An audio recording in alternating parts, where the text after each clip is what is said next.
À ce jour, aucune étude n'a pu estimer spécifiquement l'impact de la douleur chronique chez les personnes de plus de 65 ans présentant des symptômes psychiatriques. C'est l'objet de la recherche conduite par les équipes du Vinatier de Lyon, un projet soutenu par la Fondation Apicil. La problématique de la douleur en psychiatrie est probablement négligée, notamment en psychiatrie de la personne âgée. On sait qu'en population générale, avec le vieillissement, la fréquence de la douleur augmente et c'est également le cas dans les pathologies psychiatriques, si ce n'est que dans cette situation, la douleur peut venir majorer les symptômes et rendre les pathologies plus sévères et puis par conséquent également conduire à des prescriptions de psychotropes plus élevées. Donc une meilleure identification de la douleur permettrait peut-être de proposer des thérapeutiques plus adaptées à nos patients en limitant la douleur et donc en contrôlant mieux les symptômes psychiatriques qui pourraient être aggravés dans ce contexte précis. Plus on a de douleurs chroniques et plus on a aussi des problèmes de santé psychique. Donc il y a une relation entre ces deux types de paramètres. La documentation de l'étude est réalisée avec des patients volontaires. C'est la phase dite d'inclusion.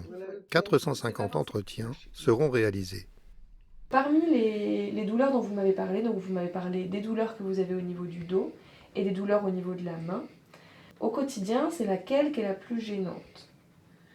L'arthrose. L'arthrose aux mains, Oui, c'est oui. ça qui vous gêne le plus. Et qui pour moi maintenant après mon opération est la plus douloureuse. Prenez le stylo.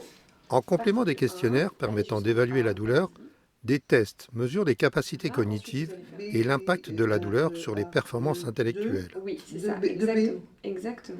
Par exemple, on se demande si la douleur ne pourrait pas capter une partie de l'attention de nos patients et faire que quand on les met dans une tâche où il faut être attentif, concentré, eh bien, la douleur viendrait impacter les performances à ces tâches. Pour les soignants, comprendre et interpréter la douleur des patients est un enjeu de taille. L'autre difficulté en psychiatrie va être la capacité de la personne à pouvoir verbaliser sa douleur en utilisant les bons mots. Dans la dépression, on parle souvent d'alexithymie, c'est l'incapacité à mettre des mots sur ses émotions. On a beaucoup de patients qui ont également des difficultés à mettre des mots sur leur douleur. Je viens vous voir ce matin pour prendre de vos nouvelles. Pas terrible. Pas terrible. Ouais, d'accord. Mais là, je considère pas que c'est une angoisse. Plus de la moitié de la population âgée souffre de douleurs chroniques, mais elles sont insuffisamment exprimées chez les patients atteints de troubles psychiatriques. Plus on vieillit et plus les effets secondaires des médicaments peuvent être néfastes. Donc c'est important de pouvoir le prendre en compte pour trouver le bon ajustement, la bonne posologie de médicaments et puis de bien travailler sur les interactions entre les médicaments. À tout à l'heure. La mise en place de l'étude a déjà fait changer la mentalité et la culture du soin dans les services. Les équipes soignantes ont bien intégré la nécessité d'évaluer systématiquement et régulièrement la douleur au cours des hospitalisations. Là, c'est pas du tout, et là, c'est très douloureux. Non. Mettez le doigt à peu près là où est-ce que c'est. Je dirais là.